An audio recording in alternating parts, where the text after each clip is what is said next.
بالله من شرور أنفسنا ومن سيئات أعمالنا من يهده الله فلا مضل له ومن يضلل فلا هادي له أشهد أن لا إله إلا الله وحده لا شريك له وأشهد أن محمدا عبده ورسوله لا نبي بعده اللهم صل وسلم على محمد صلى الله عليه وسلم وعلى آله وأزواجه وذريته ومن تبعهم إلى يوم القيامة. قال الله تعالى في كتابه الكريم أعوذ بالله من الشيطان الرجيم يا أيها الذين آمنوا اتقوا الله حق تقاته ولا تموتن إلا وأنتم مسلمون يا أيها الناس اتقوا ربكم الذي خلقكم من نفس واحدة وخلق منها زوجها وبث منهما رجالا كثيرا ونساء واتقوا الله الذي تساءلون به والأرحام إن الله كان عليكم رقيبا يا أيها الذين آمنوا اتقوا الله وقولوا قولا سديدا يصلح لكم أعمالكم ويغفر لكم ذنوبكم ومن يطع الله ورسوله فقد فاز فوزا عظيما فاعلم فإن خير الحديث كتاب الله وخير الهدي هدي محمد صلى الله عليه وسلم وشر الأمور محدثاتها وكل محدثة بدعة وكل بدعة ضلالة وكل ضلالة في النار. أما بعد. Ikhwani wa akhwati rahimani wa rahimakumullah. Alhamdulillah, puji syukur kehadirat Allah Subhanahu wa taala, di mana Allah Subhanahu wa taala pada pagi hari ini masih memberikan kesempatan, kenikmatan, kesehatan kepada kita semua, sehingga kita bisa berkumpul muwajahah musyafahah dalam majelis yang mulia di Masjid Thayyibah ini.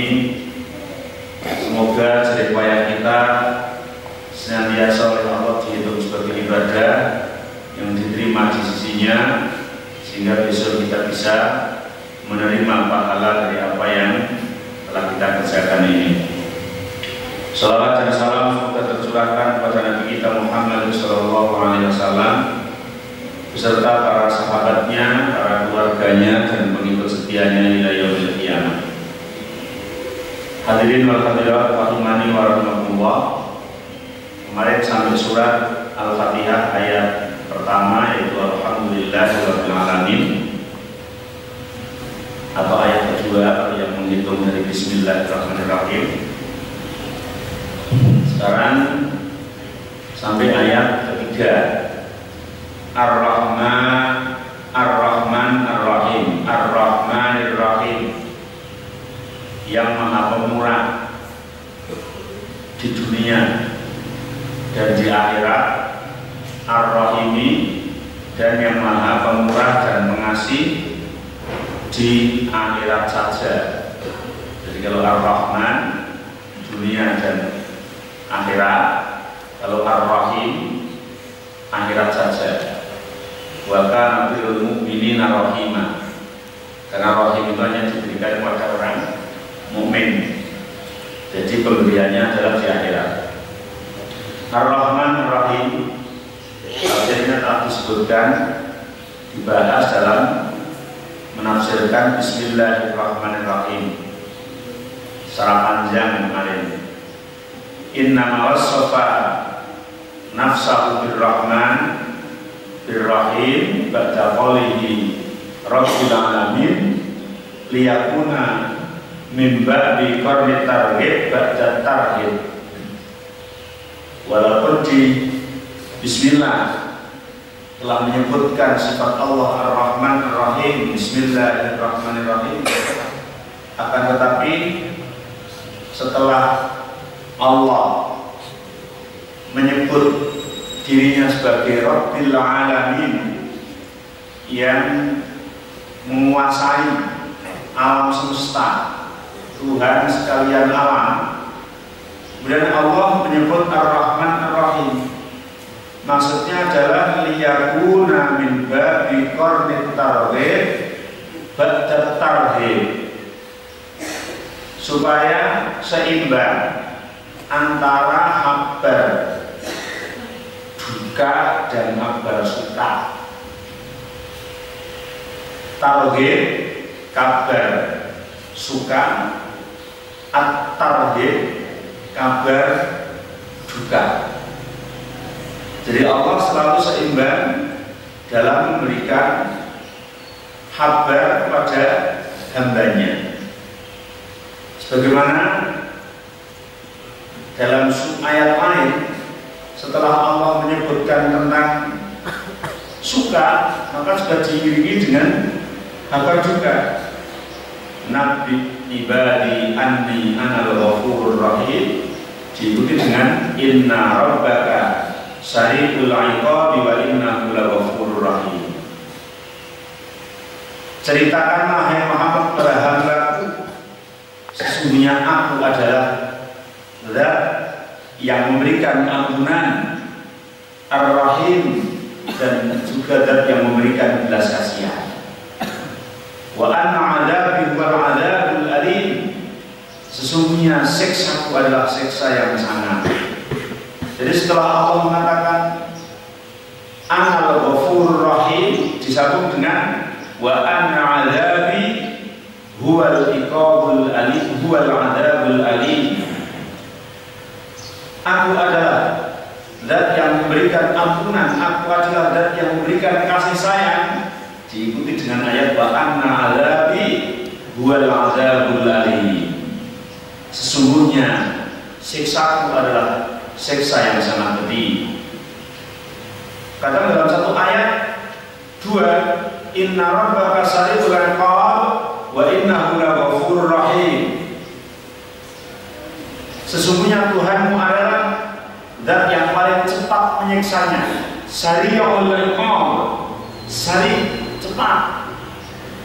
Sesungguhnya Tuhanmu adalah Zat yang paling cepat menyiksanya. Melakukan dosa terus disiksa, tapi terus diikuti dengan wa innahu laghafurur rahim. Dan sesungguhnya Allah adalah Zat yang maha memberikan ampunan, Rahimun, dan Zat yang maha memberikan belas kasihan. Jadi selalu diiringi antara kabar duka, suka, duka, suka, supaya seimbang. Karena orang atau manusia supaya berjalan seimbang itu selalu di tengah-tengah antara dua kabar duka, kemudian diiringi dengan kabar suka.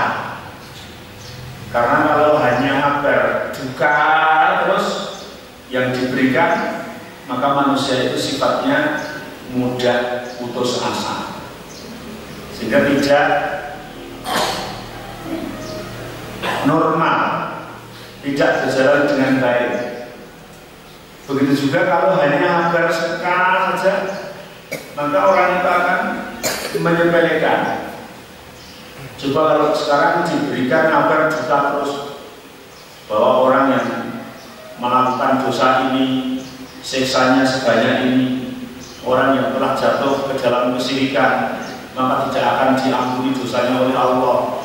Orang yang melakukan makan riba satu dirham maka dosanya sama dengan zina dengan ibunya. Terus sabarnya kabar duka terus, maka orang itu berpikir berarti kalau saya itu dosanya sudah kadung banyak, itu nggak perlu tobat. Tobat pun nggak diterima ini, karena dosanya sudah terlalu banyak dan nggak mungkin Allah memberikan ampunan. Karena apa? Yang didengar hanya kabar duka. Begitu juga kalau yang disampaikan hanya kabar suka, hanya akbar suka, dalam tauhid namanya. Barang siapa yang mati mengucapkan la ilaha illallah, maka sebesar apapun dosa yang kamu lakukan, walaupun dosanya sepenuh langit dan bumi, maka niscaya Allah akan memberikan ampunan sepenuh langit dan bumi itu pula. Barang siapa yang melakukan ini, itu, maka pahalanya ini, itu, menghapus punya dosa yang ada. Ya, siapa yang sholat di Masjidil Haram sekali sama dengan 100.000, kalau di sana 40 hari, maka pulang saya perlu sholat lagi karena susuk, gitu ya. Nah, ini habar suka terus. Makanya habar itu diiringi, ya suka. Ketika kita mau menyepelekan, kita melihat murka Allah, kita menjadi semangat lagi.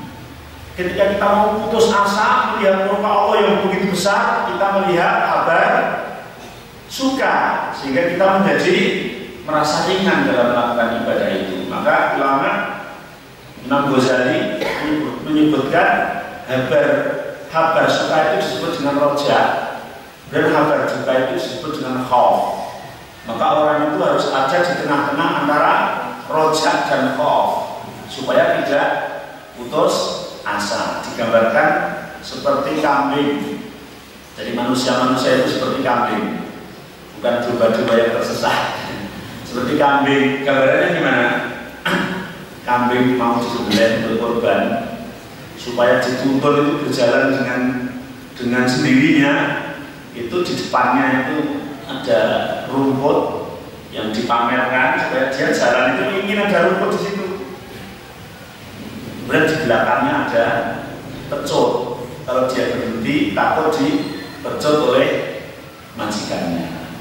Begitu juga kita dipamer oleh Allah dengan surga dan keindahannya, tapi juga ditakut-takuti oleh Allah dengan neraka dan segala kedahsyatannya.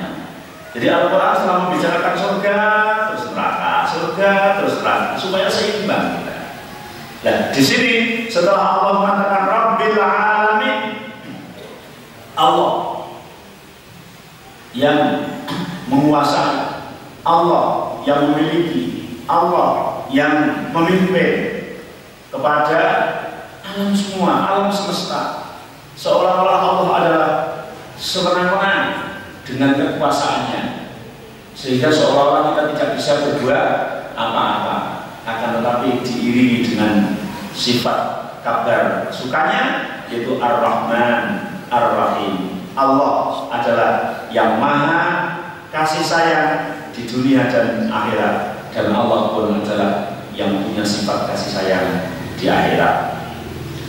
Di dalam kitab Sahih Muslim yang bersumber dari Abu Hurairah radhiyallahu anhu, Rasulullah SAW bersabda, "Law ya'lamul mu'min ma indallahi minal uqubah ma qama'a fi jannatihi ahadun, walau ya'lamul kafir ma indallahi minal rahmah ma qanata min rahmatihi ahadun."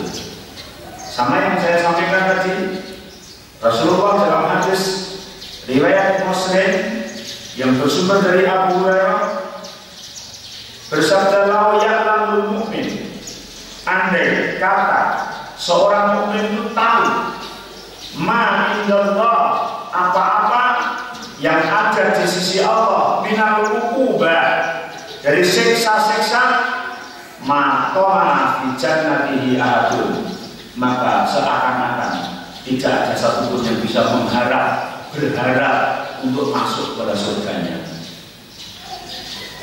Apabila seorang mukmin tahu tentang siksa yang ada di sisi Allah dengan dosa yang dilakukan oleh para hambanya, niscaya tidak ada satupun yang mengharap bisa masuk ke dalam surga. Coba mau masuk surga yang mana? Kalau kita melihat dosa-dosa yang kita lakukan dan siksa-siksa Allah yang begitu besar. Kalau kita melihat hadis Rasulullah tentang orang yang pernah pergi ke kebun, pergi saja, nanya di sana, tidak mempercayai, tidak diterima sholatnya 40 hari. Setelah di cross check semuanya pernah, bahkan tidak hanya sekali. Kalau sudah pergi 10 kali kan berarti 400 hari. Kalau 400 hari itu 2 tahun. hampir 2 tahun. Kalau perginya berulang kali itu baru pergi ke dukunnya. Ya, belum kalau melakukan maksiat yang lain. Orang meninggalkan sholat 5 waktu tinggal 1 kali aja dengan sengaja, maka di kodok setahun tidak cukup. Dan siksanya adalah 80 hukum sama nuna badan, 80 hukum, 80 akobah. 1 akobah 80 tahun, 1 tahun 80 hari, 1 hari 80 jam, 1 jam 80 menit, 1 menit sama dengan 1000 tahun di dunia. Apa kita mau masuk surga? Sehingga kalau kita melihat murka Allah, siksa Allah, maka kata Rasulullah, tama'a fi jannati ahadun. Tidak ada satupun yang punya harapan bisa memasuki kepada surganya. Akan tetapi, lau ya'lamul kafir ma indallahi minar rahmah ma qanaqa min rahmatihi ahadun. Apabila seorang kafir tahu tentang rahmat Allah yang ada di sisinya, niscaya tidak ada satupun orang kafir yang putus asa dari mengharap rahmatnya. Karena saking murahnya rahmatnya Allah Subhanahu wa Ta'ala. Tahu rahmat Allah yang ada di sisinya, tidak ada satupun orang kafir yang memutuskan dari rahmat Allah. Punya harapan yang sangat besar sekali, karena Allah adalah Maha pemberian rahmat. Ada dalam satu hadis disebutkan pelacur masuk surga hanya gara-gara memberi minum anjing. Pernah dengar? Ya, itu kan yang pelacur ya, dan nggak pernah ibadah sama sekali. Gara-gara pulang dari pelacur mau pulang, ada anjing yang di sisi sumur, dia mau minum, kehausan, nggak bisa itu ngambil, sumurnya dalam kok, sepatunya dia dilepas, ditali-tali, terus dimasukkan ke dalam sumur untuk mengambil air, diminumkan kepada anjing itu.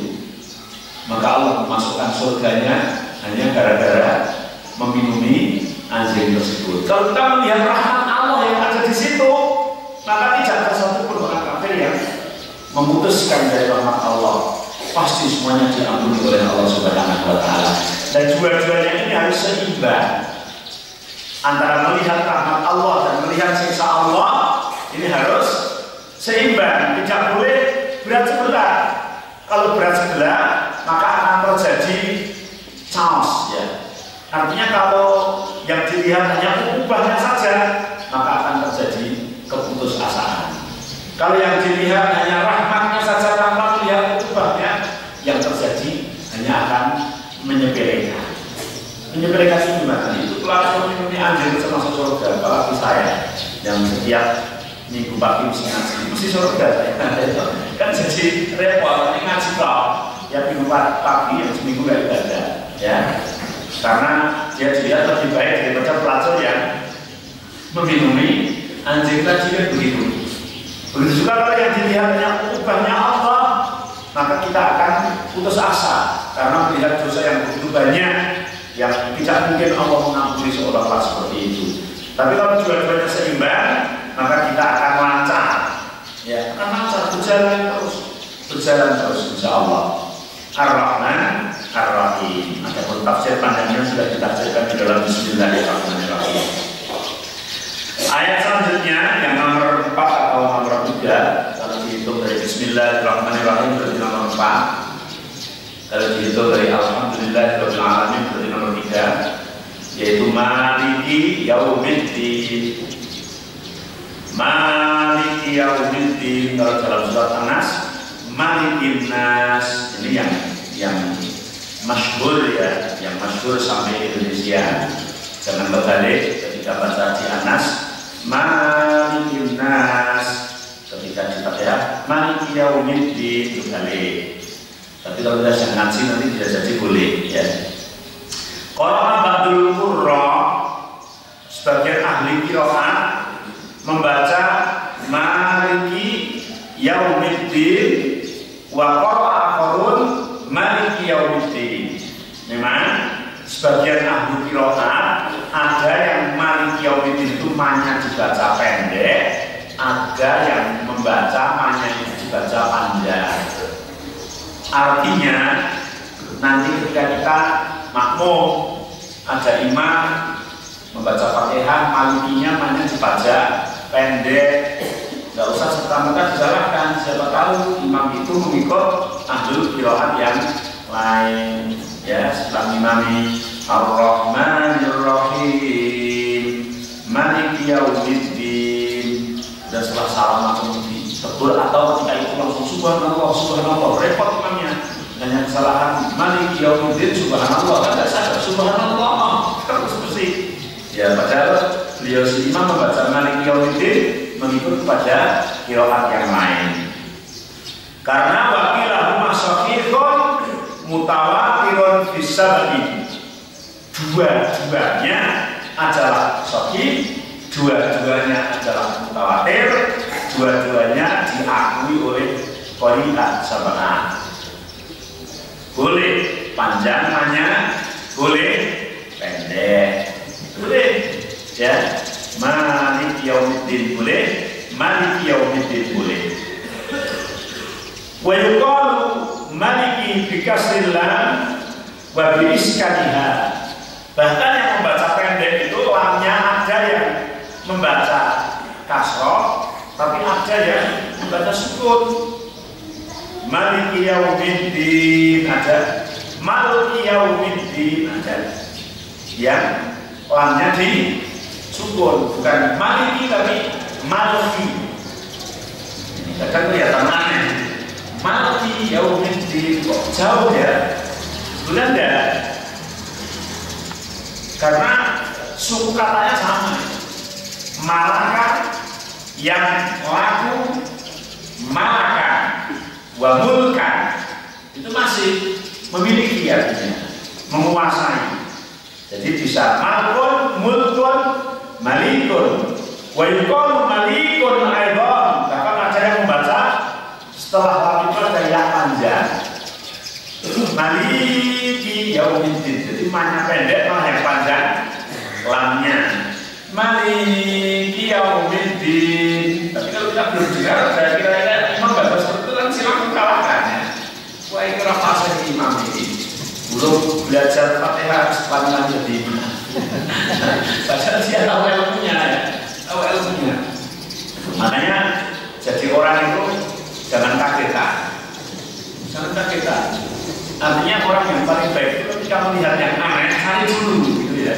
Bisa jadi salah, bisa jadi dia memang ilmunya banyak. Kemarin itu pengalaman ketika akhir nikah teman, mungkin ada di sini teman yang dinikahkan, mungkin yang di daerah di luar sana, dan mau akhir nikah itu dibuka dengan membaca Al-Quran. Tapi yang dibahas bukan membaca Al-Quran yang ketika mau akhir nikah. Saya baca Al-Quran itu satu ayat itu diulang-ulang, tapi mengulang-ulangnya itu beda-beda. Pertamanya jadi salah mungkin ternyata baca satu ayat itu dibaca menurut 7 imam, beda-beda.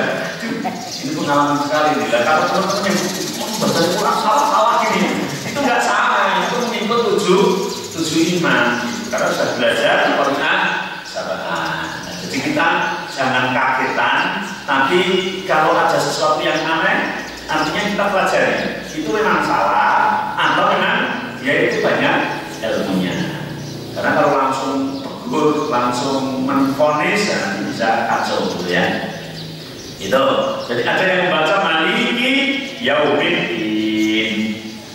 Wa asbana nafi kasratal kaf faqara'a Maliki Yaumiddin.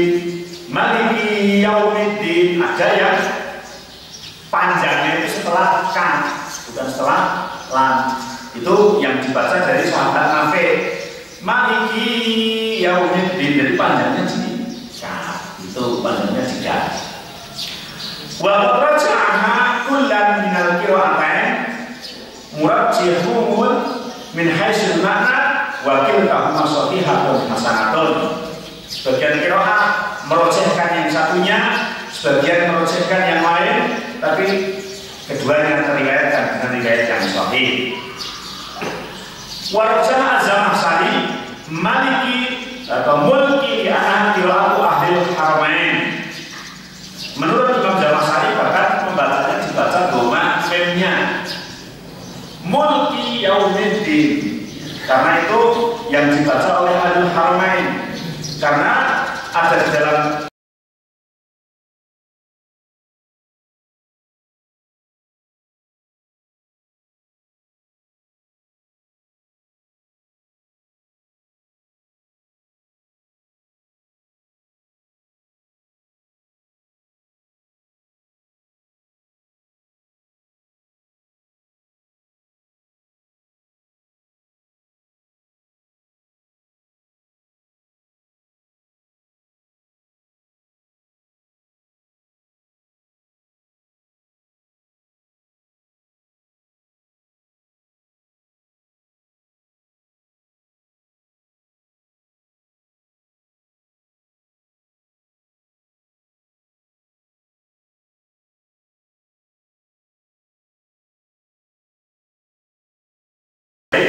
Yaumiddin pada hari pembalasan.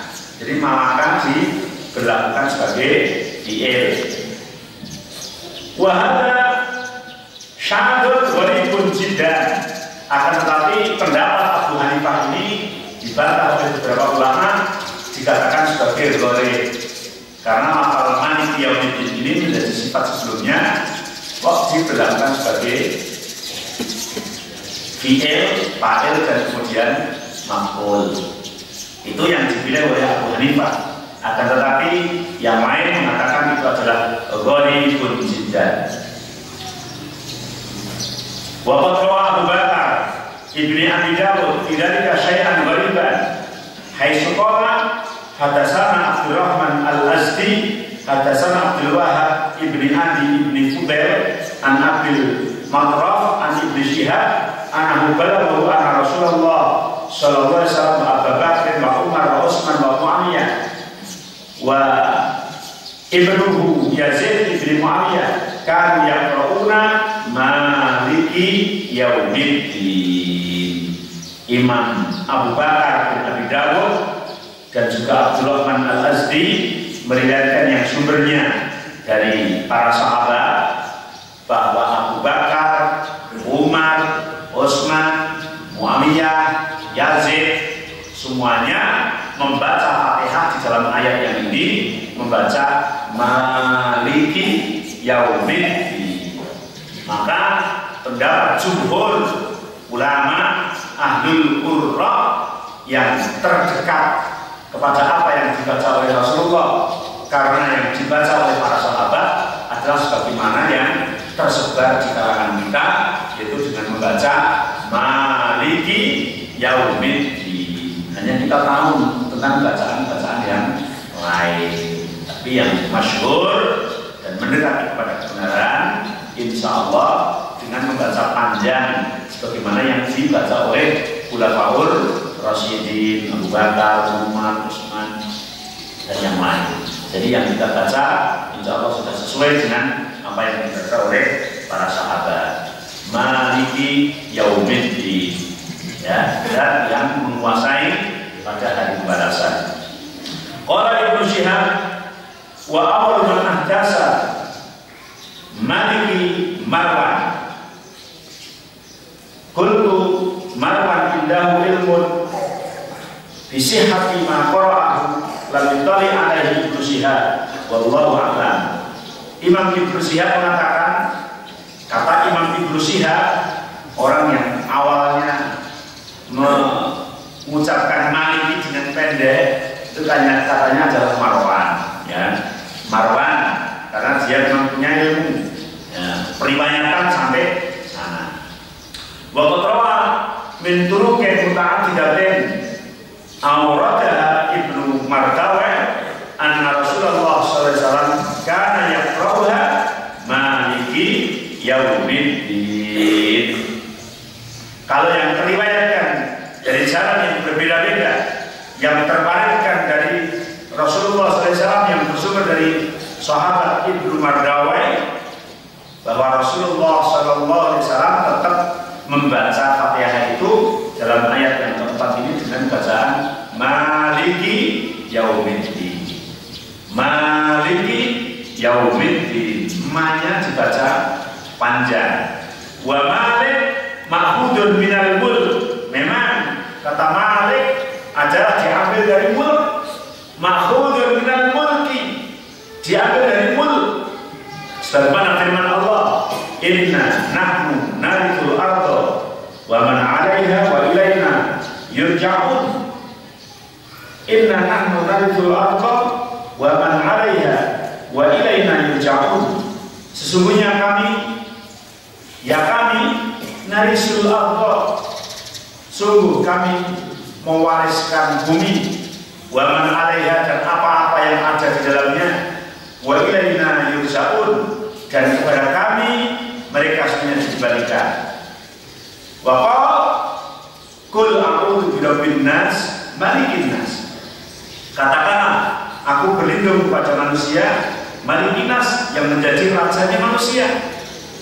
Artinya apa? Wa mulkun ma'khudun minal mulki. Kata al-mulk, al-malik minal mulki. Wa ismul fa'il malik. Limanil mulkul yaum lillahil wahidul qahhar. Limanil mulkul yaum, kepada siapa, untuk siapa hari ini dikuasai? Lillahi al-wahidul qahhar, bagi Allah yang bersifat wahid, ahad, esa, al-qahhar, yang bersifat qahhar, memaksa. Qaulul haq wa lahul mulk. Jadi ada kata-kata al-mulk, al-haq, ucapan Allah adalah hak, wa lahul mulk, dan bagi Allah kekuasaan. Al-mulku yawma idinil haq. Al-mulk, kerajaan, yawma idin, pada hari ini adalah al-haq lirrahman, wa kana yawman alal kafirin asira. Wa tahsisul mulk yaumiddin la yanfihi amma adahu li'annahu qad taqaddama al-ikhbar bi annahu rabbul alamin. Kemudian selesai. Nah, masalah bacaan, boleh maliki, boleh maliki, boleh maliki, boleh maliki, boleh mulki, tapi yang masyhur adalah yang maliki atau maliki. Maliki yaumiddin atau maliki yaumiddin. Kemudian tentang maliki yaumiddin diartikan sebagai zat yang menjadi raja, yang merajai pada hari kiamat, pada hari pembalasan. Apakah tidak mengandung konsekuensi berarti sebelum kiamat itu berarti tidak Allah yang merajai? Tidak. Allah mengkhususkan wa tahsisul mulki liyaumiddin. Allah mengkhususkan maliki yaumiddin, merajai pada hari kiamat, pada hari pembalasan. La yanfihi amma ada, tidak menafikan dari apa-apa yang selain hari kiamat. Di luar hari kiamat ya Allah yang merajai. Li'annahu qad taqaddama al-ikhbar bi annahu rabbul alamin. Karena kata Malik Yaumiddin itu jatuh setelah kata Rabbil alamin. Allah yang menguasai seluruh alam ini, sehingga kata-kata Malik Yaumiddin, Allah yang merajai pada hari pembalasan, itu ada kalimat khusus. Kalau Allah yang Rabbil alamin, ya, merajai seluruh alam, yang menguasai seluruh alam, yang dimaksud alamin seluruh alam umum di dunia wal akhirah, baik alam dunia maupun alam akhirat, Allah yang menguasai. Wa inna ma'udhifa ila yaumiddin, adapun disandarkan pada Malik Yaumiddin, pada hari pembalasan, apa? Li annahu la yadda'i ahadun hunalika syai'an wa la yatakallamu ahadun illa bi'idhnihi. Karena pada hari pembalasan itu yang dimaksud Allah yang merajai adalah pada hari itu hari yang sangat genting. Tidak ada satupun orang yang bisa berkata-kata kecuali yang diizini oleh Allah Subhanahu wa Ta'ala. Tidak ada satupun orang yang bisa mengklaim dirinya untuk seolah-olah dirinya menjadi juru penyelamat atau untuk menyelamatkan dirinya sendiri. Wong dia berbicara saja tidak bisa. Maka hari kiamat itu, kalau hari-hari biasa kayak gini, walaupun Allah yang menguasai, Allah masih memberikan kekuasaan penuh kepada para hamba-hamba tersebut. Mau ngomong apa itu, artinya ngomong apa saja, Allah memberikan ide. Dengar omong taat, omong maksiat, yang mau menyembuhkan diri, aku yang paling gagah, aku yang paling bisa. Itu pada hari sebelum kiamat itu kan bisa. Setan masih bisa menyembuhkan diri, baik itu setan jin maupun setan manusia. Tapi ketika datang hari kiamat, maka khusus betul-betul Allah yang menguasai, yang merajai, sehingga tidak ada satupun makhluk yang bisa angkat kepala untuk berbicara kecuali yang di sini. Coba Allah dalam surat An-Naba mengatakan yauma yaqumur ruh wal malaikatu shaffan la yatakallamun illa man adzina lahu rahman wa qala shawaba. Pada hari itu malaikat yang dipimpin oleh Jibril berbaris, mereka tidak berkata apa-apa kecuali apabila telah diizini oleh Allah, dan mereka pun berkata dengan kata-kata yang benar. Mereka sama berbaris di hadapan Allah Subhanahu wa Ta'ala, di hadapan kekuasaan Allah Subhanahu wa Ta'ala, dan tidak ada satupun yang berani berkata-kata kecuali telah ada izin dari Allah Subhanahu wa Ta'ala, dan itu pun berkata dengan perkataan yang benar. Wa khasha'atil aswati lirrahman fala tasma'u illa hamsa. Mereka tunduk, meredam suara, tidak berbicara apa-apa kepada Allah Subhanahu wa Ta'ala. Tidak ada kau dengar ucapan-ucapan kecuali ucapan yang benar. Yauma ya'ti la tukallamu nafsun illa bi'ilmi faminhum syaqiyyun wa minhum sa'idun. Syaqiyyun wa sa'idun. Pada hari itu yauma ya'ti la tukallamu nafsun, pada hari itu didatangkan Allah, tidak ada satupun orang yang berani berbicara illa bi'izni, kecuali dengan izinnya Allah. Faminhum syaqiyyun wa sa'idun, dan di antara mereka ada yang berbahagia, ada yang celaka. Artinya pada hari kiamat yang Allah menisbatkan dirinya sebagai Maliki Yaumiddin adalah hari yang sangat genting, hari yang sangat menakutkan, hari yang Masya Allah tidak ada satupun orang berani berkata-kata. Malaikat pun tidak berani kecuali telah diizinkan oleh Allah Subhanahu wa Ta'ala. Kalau hari ini Allah yang menguasai, hari ini Allah lah yang mengintai kita, tapi kita masih diberi kebebasan. Tinggal pilih mau berucap ucapan yang baik, yang benar, atau yang salah. Kalau yang baik dibalas dengan baik, yang jelek dibalas dengan jelek. Maliki Yaumiddin. Wa qala Ad-Dhahhak Ibnu Abbas, Imam Ad-Dhahhak yang bersumber dari Ibnu Abbas mengatakan Maliki Yaumiddin yaqulu ya la yamliku ahadun ma'ahu fi dzalikal yaum hakaman kamulkihim fid dunya. Pada hari itu tidak ada satupun orang yang mempunyai pembela sebagaimana mereka mempunyai pembela di dunia. Kalau orang di dunia tersandung permasalahan hukum, masih ada pengacara, dan pengacara di dunia ini pekerjaannya membela orang yang salah, membela orang yang salah, dicari-cari lah caranya sehingga yang salah itu nanti tidak kelihatan salah, bebas dari hukuman. Tapi kalau di akhirat pengacaranya tidak ada, amalnya sendiri, ya. Amalnya sendiri. Sebagaimana dalam hadis disebutkan puasa, kemudian membaca Al-Quran akan jadi makhluk yang membela. Ketika kita mau masuk neraka, muncullah amalan puasa yang sudah jadi makhluk itu, minta izin pada Allah untuk memberikan syafaat kepada orang yang dulu melakukannya.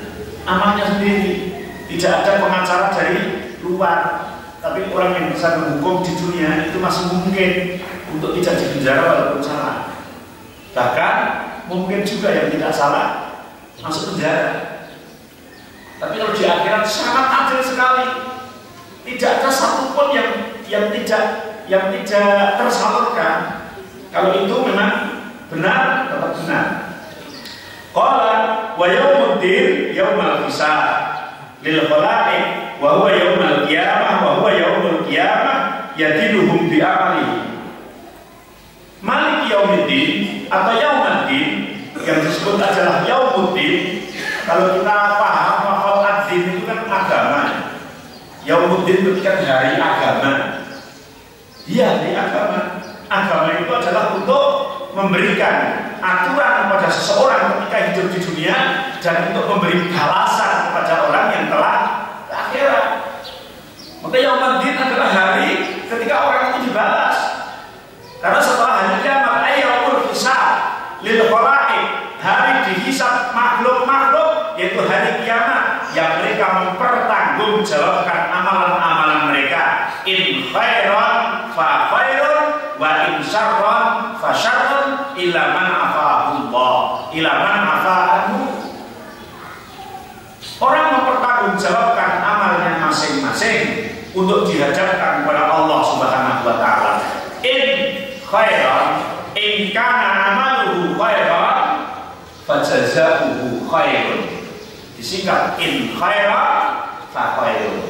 Apabila amalnya di dunia baik, maka mereka akan menerima balasan yang baik.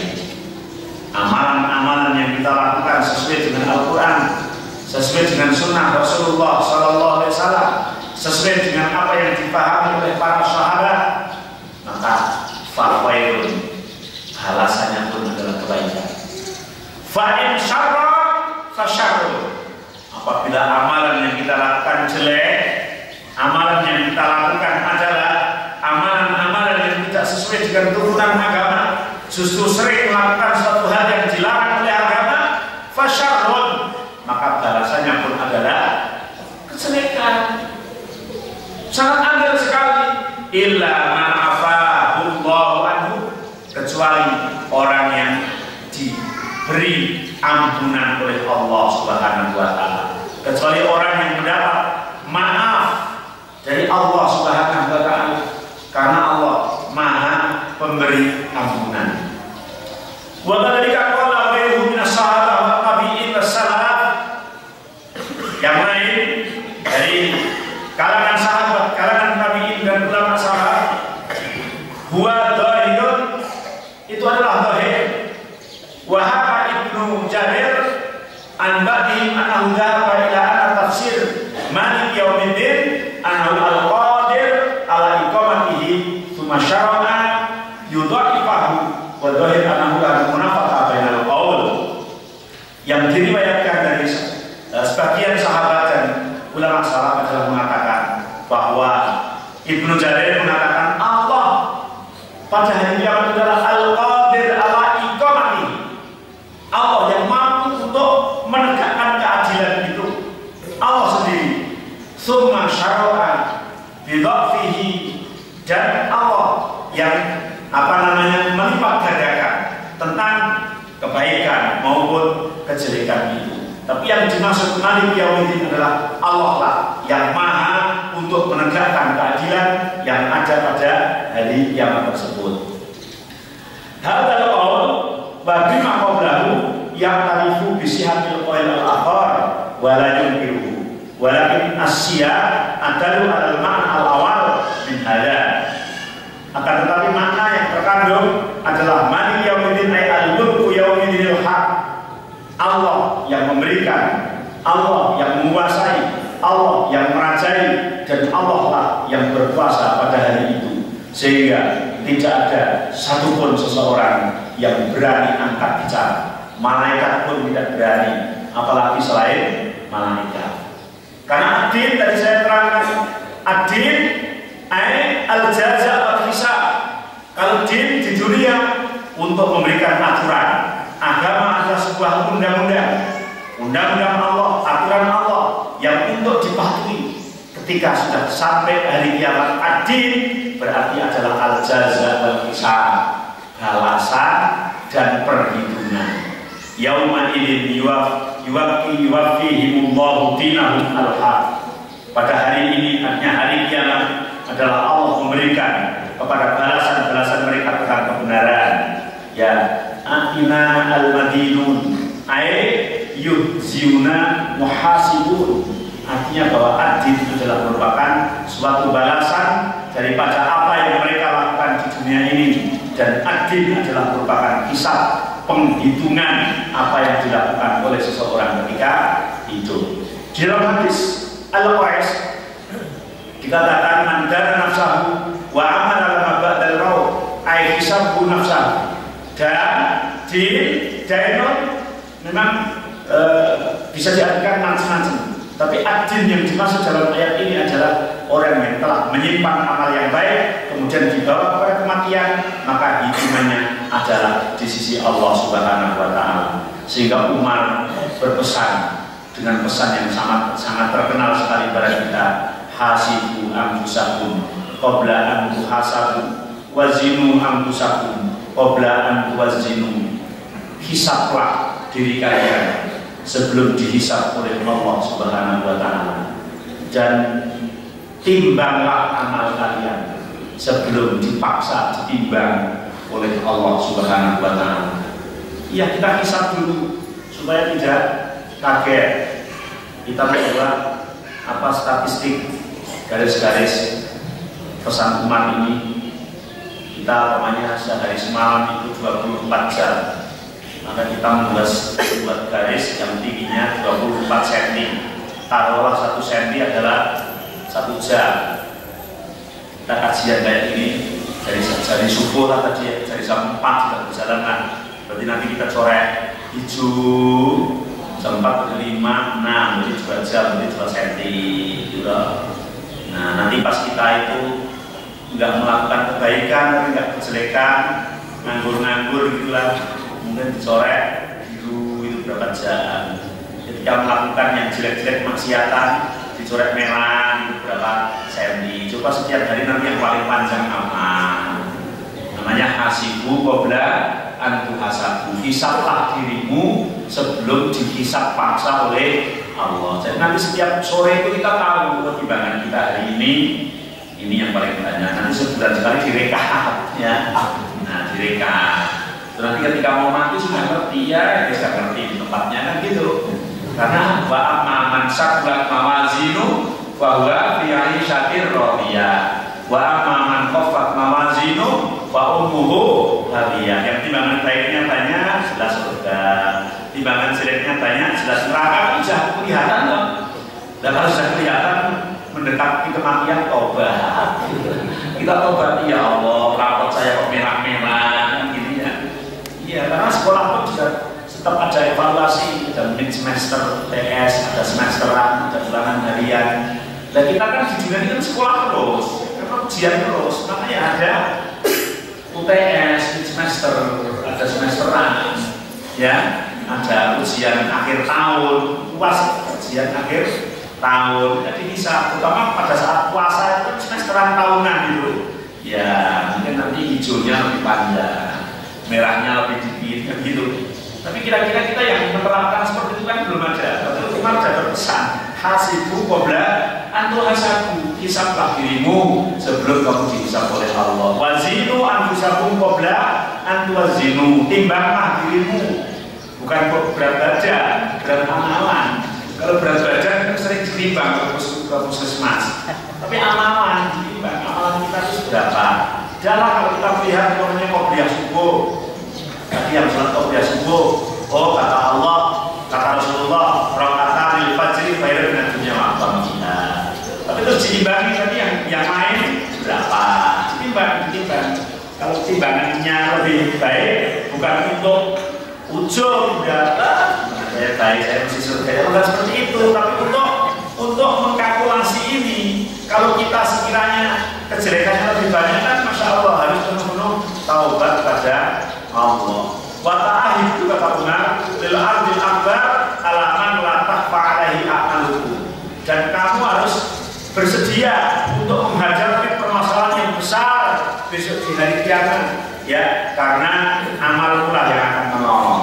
Tidak ada yang lain kecuali yang akan menolong kamu adalah amal kalian sendiri. Maka persiapkanlah amalan di dunia ini untuk mempersiapkan menghadapi huru hara besar dari kiamat, yang mana pada hari itu tidak ada satupun yang bisa berkata-kata kecuali hanya orang yang diizini oleh Allah.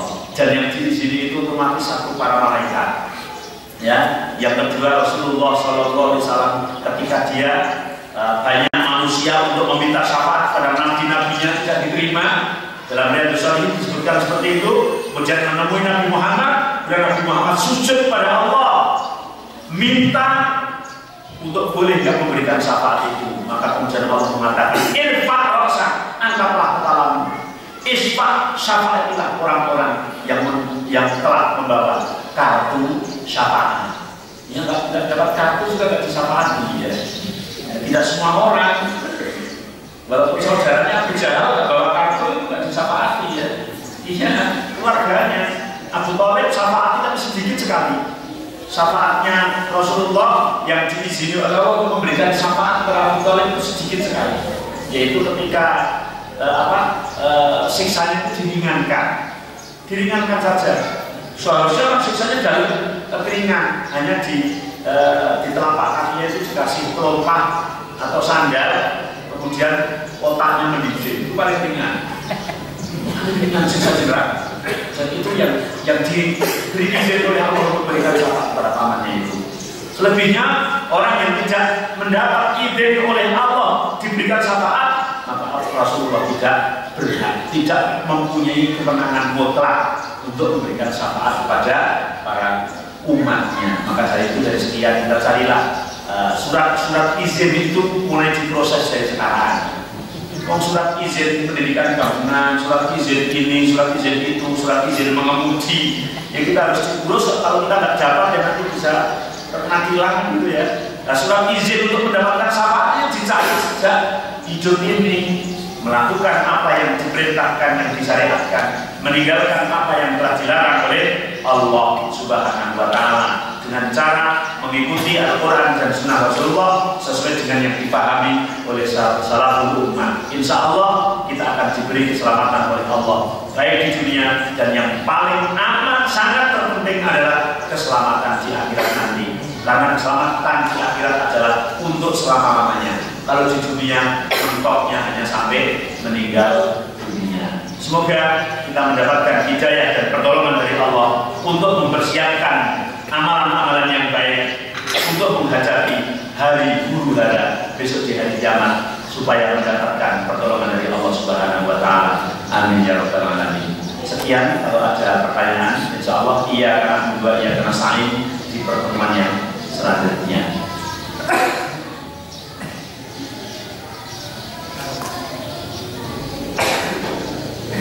Terima kasih.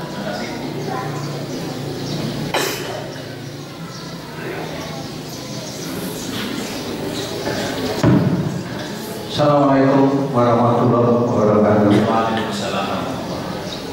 Mendengarkan dari apa yang disampaikan Ustaz tadi, bahwa dalam Islam ini banyak pendapat-pendapat maupun aliran-aliran. Contohnya dari Maliki Yaumiddin banyak sekali. Kemudian yang kita lihat di lingkungan kita, bahwa ada kelompok yang merasa alirannya atau dirinya sendiri yang paling benar. Bagaimana itu menurut pendapat Ustaz? Terima kasih. Assalamualaikum warahmatullahi wabarakatuh. Waalaikumsalam warahmatullahi wabarakatuh. Jadi merasa paling benar kalau dilandasi dengan kaidah yang benar, maka suatu kewajiban. Tapi merasa paling benar tidak dilandasi dengan kaidah yang benar, maka salah. Contohnya apa? Agama Islam itu paling benar, itu wajib. Sehingga kalau muncul pendapat baru mengatakan bahwa semua agama adalah benar, itu salah. Sekarang yang baru berkembang namanya Islam liberal, disingkat menjadi JIL, Jaringan Islam Liberal, karena berangkat dari tidak senang menyalahkan orang lain, sehingga dia berpendapat bahwa semua agama adalah benar. ketika dia dialog Ulil Absar adalah dengan Kiai Muda NU. Ketika dari Kiai Muda NU itu mengatakan, katanya Pak Ulil, Gus Ulil mengatakan bahwa semua agama adalah sama. Malah dia malah apa menjawab? Saya nggak mengatakan semua agama itu sama. Agama mesti beda. Islam dengan Kristen beda, Kristen dengan Hindu beda. Yang saya katakan adalah semua agama itu benar. Begitu kan parah lagi gitu. Dia tidak mengatakan semua agama itu sama, tapi semua agama adalah benar. Dia menggambarkan kita mau ke mana, mau pergi ke suatu tempat, namanya ke Solo lah, bisa lewat Purwokerto, bisa lewat mana, Bawen, bisa lewat yang mana, tujuannya sama, semuanya sampai sana. Padahal yang seperti ini adalah tidak benar. Karena Al-Quran mengatakan inna dina indallahil Islam. Sesungguhnya agama yang diizini oleh Allah, yang diridhoi oleh Allah adalah hanya Islam. Wa may yattaqi ghayra al-islami dinan fala yuqbala wa fil akhirati minal khasirin fala yuqbala minhu wa fil akhirati minal khasirin. Barang siapa yang mengambil selain Islam menjadi agama, maka niscaya Allah tidak akan menerimanya dan orang itu akan menjadi orang yang merugi. Maka yang mengatakan, kita harus mengatakan bahwa agama yang benar adalah Islam. Selain itu adalah tidak benar. Walaupun konsekuensinya tidak berarti selain Islam harus dimusuhi, tidak. Karena Islam mengajak untuk bersatu, kan begitu. Tapi tetap saja mengatakan bahwa Islam adalah yang paling benar. Karena memang Al-Quran mengatakan seperti itu.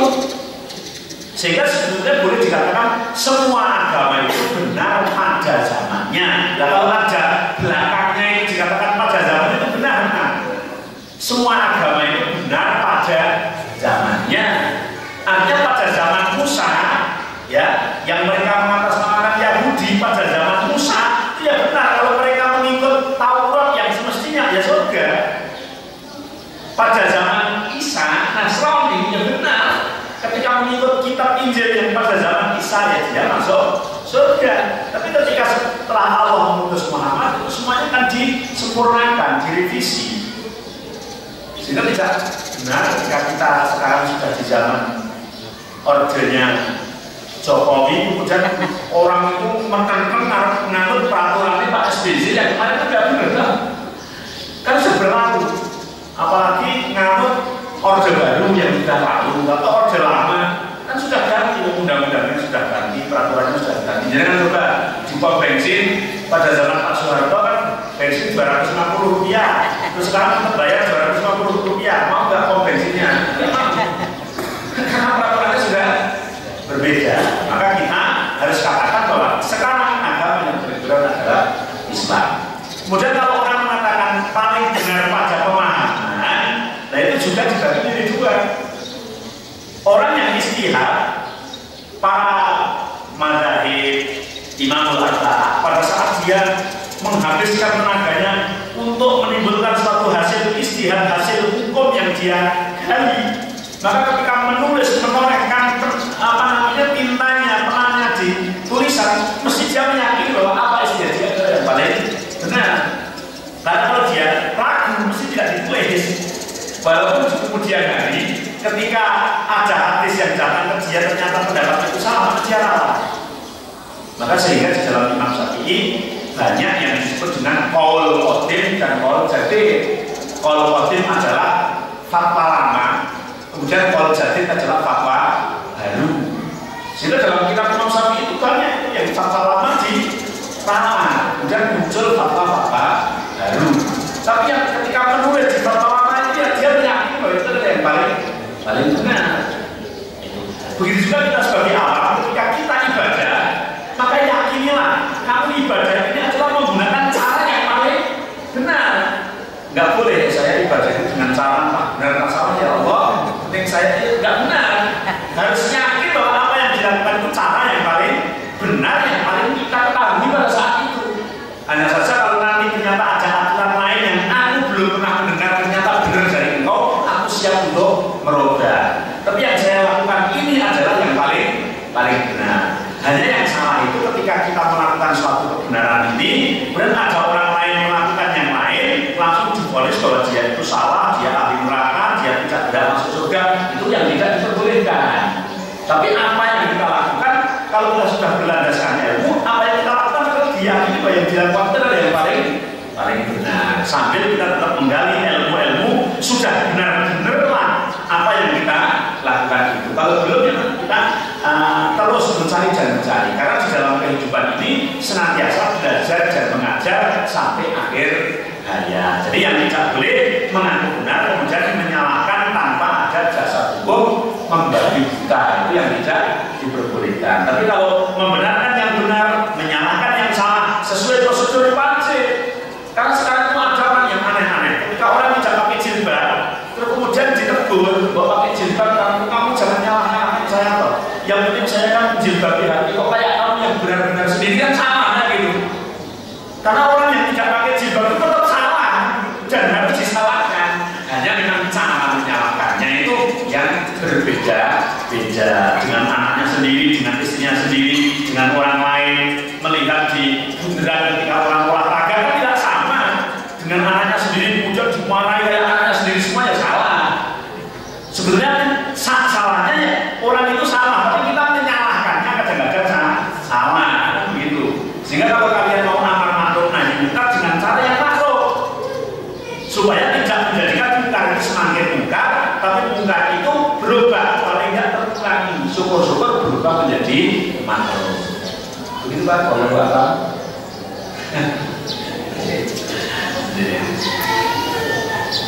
Jelas?